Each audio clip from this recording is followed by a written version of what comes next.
I think it's time that we talk about lowballing. When should you lowball people? Should you ever lowball people? Okay, well, the short answer is almost never. There is almost never a situation in which your first trick should be lowballing people. There are times that it's a tool that it will help. I need to tell you a story.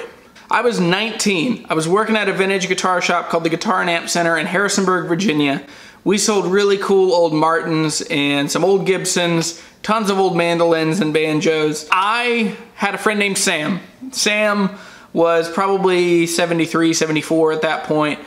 He was the first person I knew that owned really great old Martins. He had a couple pre-wars. He had a 47 Martin D-28, a 69 D-41 that was amazing. He was very gracious to bring things for me to play and for me to check out. Sam, he's getting older, and he passed away. And it was really hard. I mean, this is one of the first times I had like a friend, like just an adult that I was friends with, pass away. And there was his funeral. And a couple months later, after back to work and back to life, his 47 D-28 showed up in our shop. And it came in from a guy who I know, who is a terrible person. But this guy was a predator, and he knew what he was doing. So he came in and he was trying to sell us this D-28.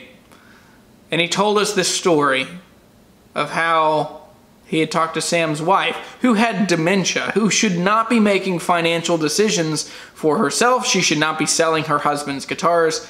He started asking her about guitars, and he started talking about how he was playing gospel music and how it would be her heavenly duty to give him a deal on these guitars so that he could play gospel music. Shameful. He got the guitar off of her for $400. $400 for a 1947 Martin D-28 that was in great shape. And so what I did, and this is the situation in which you should, it is the right thing to do. It is the right thing to do for you to lowball them. I looked at this guy in the face and I said, you're gonna leave this guitar here or we're gonna call the cops. And he said, no way, I bought it fair and square. She gave it to me. Like, you and I both know, when the cops come and they start asking about where you got this guitar, and then we start talking to Sam's wife, and we start asking about how did it come about? What did you say? What did you pay? Did you know what it's worth? It's gonna look really bad for you. And he huffed and he puffed and he got all upset, but he left, and he left the guitar with us.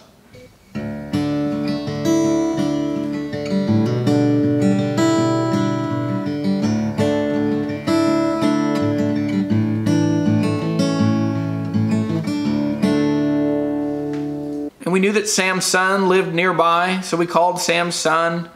He came by and we said, hey, this showed up here. We got it back. We have nothing in it.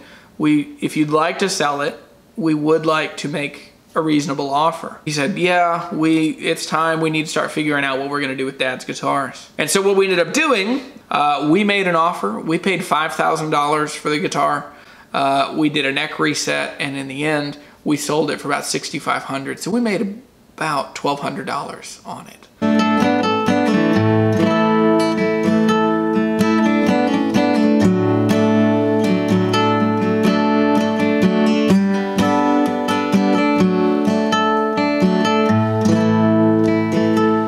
There are times that you absolutely for sure should lowball people, and it is when it's a tool to bring clarity and reality between two parties who are way too far apart. So if you're meeting with somebody and they've got a guitar that they want to sell and you want to buy, but the price is crazy, like when they're looking at it and they're like, well, it's new, it's $400, so I'll sell it for $375. And that's where you just say, no, I'll give you $100.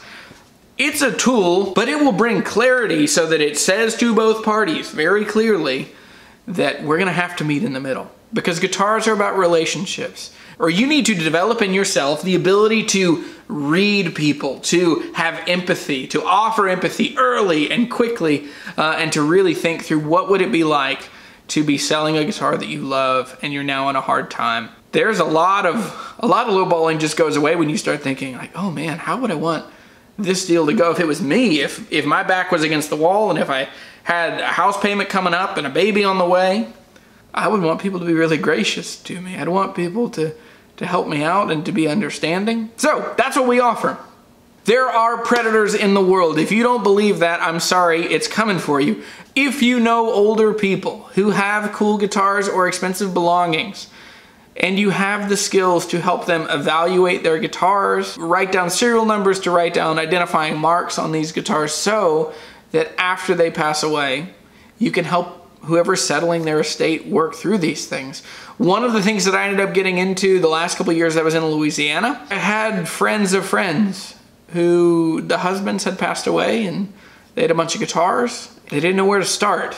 And that's a really helpless situation. So I would come in, there were 3 different ladies that I ended up helping, where it's just, hey, here's the guitars and gear that you have, here's what they're worth. And then they asked, can you buy them or can you help me sell them and I'll give you a commission? In all 3 situations, I was amazed at the strange connection I would feel to their spouses, because I would get to learn about these guys through the settings that their amps were left on and the tunings that their guitars were left in. And great guitars connect you to people and connect you to places. Sometimes they connect you to people you didn't even know. I hope you go and you find great guitars. And I hope that when you do find those great guitars, you tag me on Facebook or on Instagram. Follow me here, follow me there. Thanks for watching this video. I appreciate your time and I don't take it for granted. I hope that you use these tools, that you know when you should lowball people and you should know when you should not lowball people through this video. Thanks for watching. I'm Jeremy, I'm the Guitar Hunter. Go find badass guitars and gear.